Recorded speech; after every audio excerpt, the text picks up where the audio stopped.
אני אספר בכמה מילים עליי ועל העסק, כי אני חושבת שהדברים מאוד שזורים אחד לשני. אז אני אתחיל מלהגיד שאף פעם לא היה לי חלום להיות שיהיה לי חנות פרחים, זה לא משהו שחשבתי עליו. אני חושבת שאם דמיינתי משהו זה שיהיה לי בית מלאכה. לא ידעתי להגיד יותר מזה. יש לי בכלל תואר ראשון ושני במנהל עסקים, כי אני חושבת שאני רוצה להיות יועצת ארגונית. ומה שקרה זה שסיימתי את הלימודים, התחלתי לעבוד באיזשהו ארגון וגיליתי שאני חולה בסרטן.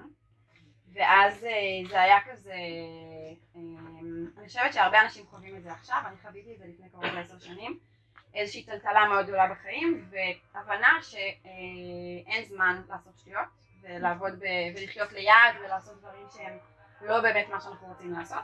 עשיתי כימותרפיה, וזה ממש דופק את המוח, והרבה זמן אחרי זה, כאילו, שלי שוכחת דברים, ונקתח אותה מחשבה, וממש... שזה אני פה לידך. מעולה. אז זה השתפר 80%, עדיין יש לי קצרים.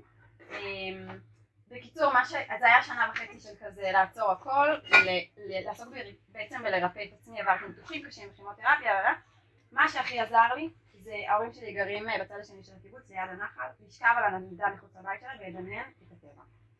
לדמיין שאני, גם הטבע שם מדהים, אבל גם לדמיין שאני נמצאת בכל מיני מקומות יפים בעולם, וממש אני מרגישה שהטבע ריפא אותי.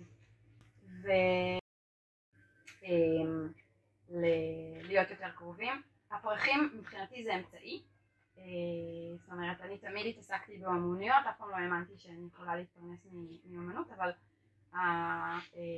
הפרחים הם כלי בשבילי בשביל לחבר אנשים לטבע. זהו, אז ברוכים הבאים.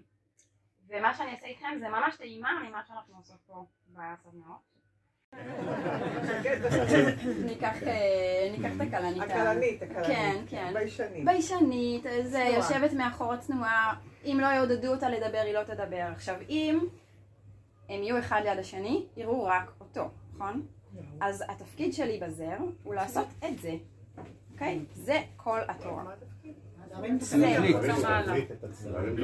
אני מעלה למעלה בזר את הפרחים היותר עדינים, נותנת להם מקום שיראו אותם, ומצניעה את הפרחים הגדולים שגם ככה רואים אותם ולא צריך לתת להם עוד יותר מקום, אוקיי? ואז רואים את שניהם.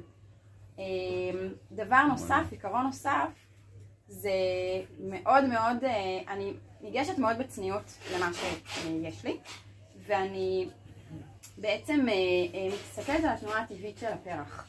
אם לפרח יש תנועה טבעית כזאת, אני לא אקח, אתם מכירים שמחבטים חמניות וגרברות, אני לא אעשה לו את זה. זה כל היופי, נכון? פשוט אמקם אותו בזר בצורה שתדגיש את התנועה הטבעית שלו.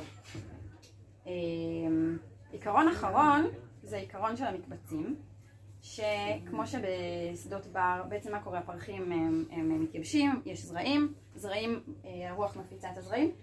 מבחינה התפלגות נורמלית, רוב הזרעים ייפלו קרוב, ואז רואים מרבדים של פרחים מאותו סוג. רואים את זה עכשיו בכל מקום, נכון? אז פרחים, במיוחד פרחים קטנים שאין להם הרבה נוכחות, אני אוהבת לשים אותם בזר כמקבץ. מקבץ עם הפרשי גובה, אוקיי?